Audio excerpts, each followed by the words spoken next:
आज हम लोग देखेंगे कि मतदान केंद्र में मॉक पोल कैसे किया जाएगा। इसके लिए कंट्रोल यूनिट, बैलेट यूनिट और वीवीपीएटी प्रदान किए जाएंगे। आप कंट्रोल यूनिट, बैलेट यूनिट और वीवीपीएटी को बाहर निकालेंगे।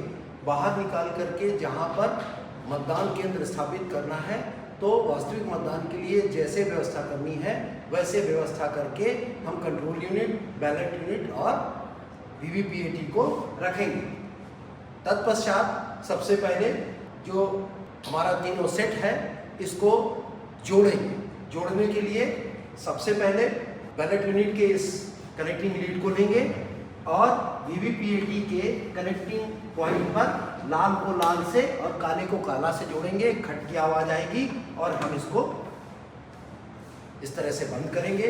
तत्पश्चात हम बैलेट यूनिट के वीवीपीएटी के इस कनेक्टिंग लीड को लेंगे और कंट्रोल यूनिट के कनेक्टिंग पॉइंट पर जोड़ेंगे, लाल को लाल के साथ और काले को काले के साथ। जब हम इसको इस तरह से जोड़ेंगे तो एक खट की आवाज आएगी और क्या कहते हैं, ये इस तरह से तैयार है।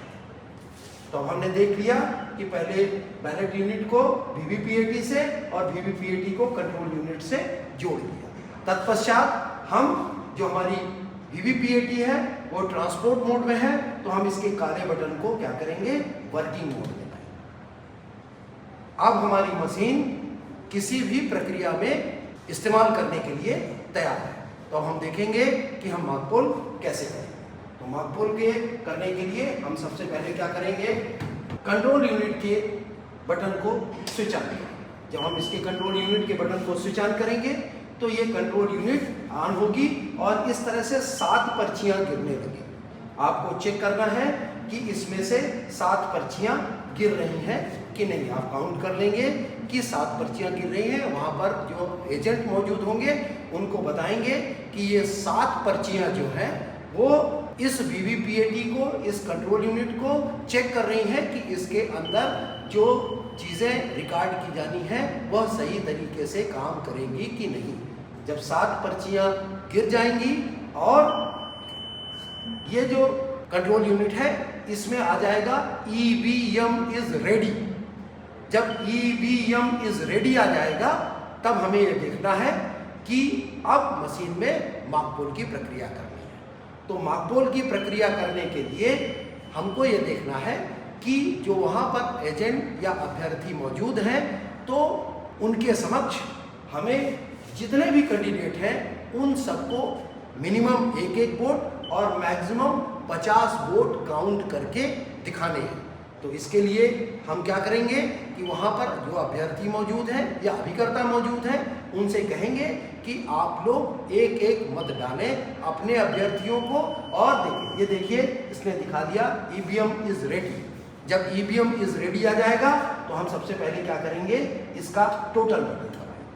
जैसे ही टोटल बटन दबाएंगे तो ये क्या करेगा, बैटरी का स्टेटस बता देगा कि ये बैटरी का स्टेटस कितना है, मतलब कि बैटरी कितनी चार्ज है।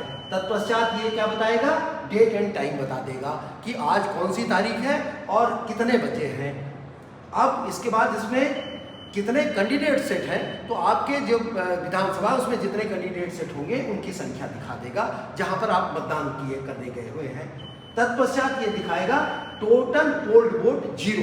आप एजेंट्स को समझाएंगे कि देखिए इस मशीन में 0 वोट है, टोटल वोट इज 0। ये मशीन इस तरह से तैयार हो जाएगी। अब मतदान अधिकारी नंबर 3 बैलेट की बटन को दबाएगा। जैसे ही बैलेट की बटन को दबाएगा तो यहाँ बिजी लैंप जल जाएगा, लाल जो क्या कहते हैं बटन है वो ऑन हो जाएगी। इसका मतलब ये कि बैलेट जारी हो गया है।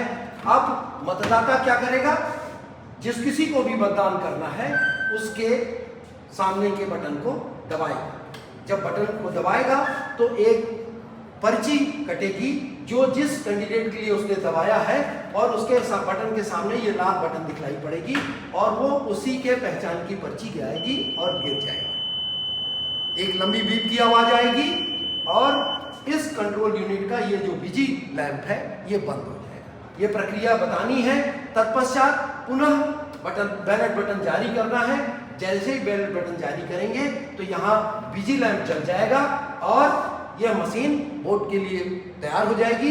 अब दूसरे अभ्यर्थी को कहेंगे कि आप अपने पसंद के उम्मीदवार के सामने या किसी के सामने बटन दबाइए। ध्यान रखिए, जैसे ही वो बटन दबाएंगे तो यहाँ लाल बत्ती जलती रहेगी, इस निशान की पर्ची यहाँ पर दिखलाई पड़ेगी और ये नीचे की ओर गिर जाएगी। इस तरह से हम ये प्रक्रिया 1 से लेकर के मिनिमम 50 बार तक दोहराएंगे। जितने उम्मीदवार हैं उनको बराबर बराबर की संख्या में मत की प्रक्रिया करेंगे और यह मत की प्रक्रिया कंटिन्यूएशन पर चलती रहेगी। बैलेट बटन को दबाएंगे, वोट करेंगे, पर्ची देखेंगे, तत्पश्चात बिजी लैंप बंद होगा, पुनः वोट की बटन दबाएंगे, फिर क्या कहते हैं बैलेट की बटन दबाएंगे, पर्ची गिरेगी। इस तरह की प्रक्रिया हमको लगातार सारे अभ्यर्थी और उम्मीदवारों के साथ या अभिकर्ताओं के साथ करते रहना है। यदि कोई एजेंट उपस्थित नहीं होता है तो मतदान के 90 मिनट पहले हमको शुरू करना है मॉक पोल, तो हम 15 मिनट का इंतजार करेंगे और किसी भी हालत में 15 मिनट के बाद हम किसी अभ्यर्थी या अभिकर्ता का इंतजार नहीं करेंगे, मॉक पोल की प्रक्रिया को प्रारंभ करेंगे। मॉक पोल निम्नानुसार है।